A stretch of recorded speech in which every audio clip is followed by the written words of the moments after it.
Alright everyone, I've just completed 2 weeks of home rehab. How did it all go? Well, I needed to actually go to Kmart and I started off with 2 kilos because that's all I could do. Each movement that I did, I needed to do 20 reps and 2 sets. And within a week, I eventually worked my way up to 3 kilos. So these 2 dumbbells cost me about $17 at Kmart, which is pretty good.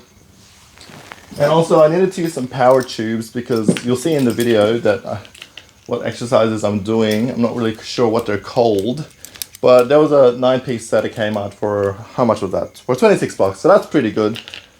And then I just didn't want to lay on the floor, so I bought myself a tri-folding gym mat.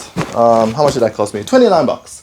So overall, it cost me $72 to get started to work out at home. So, how did it go? Yeah, it was pretty good.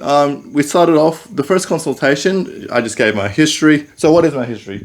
I have popped out my shoulder 8, 9, maybe 10 times in the past 19 years. I've done it playing rugby, tackling people,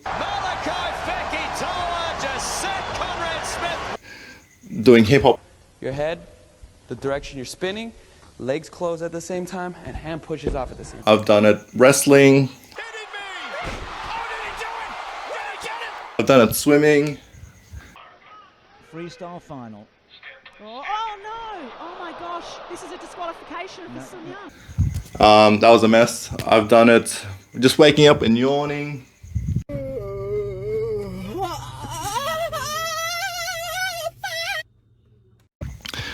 Yeah, I've done it many ways.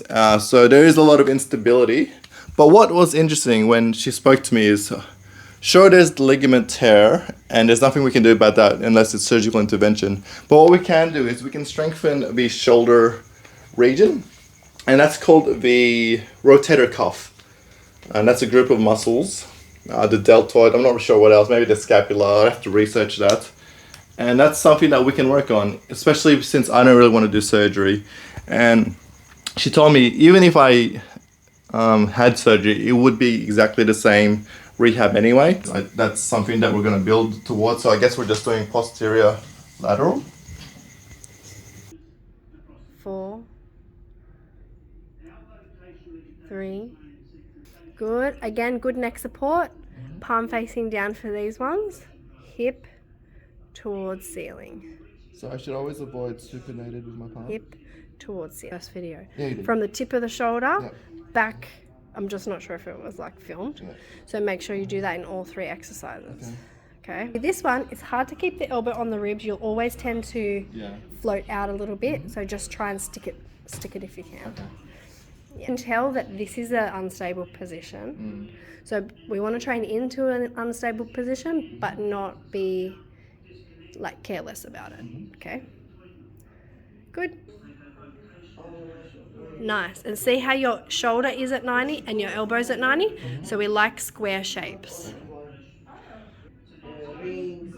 Good. And it doesn't feel too bad when you're going back? No, it's fine. As long as I stabilize here. Yeah, good. Control. Yeah, so these are built on exactly what you just said, control and activation.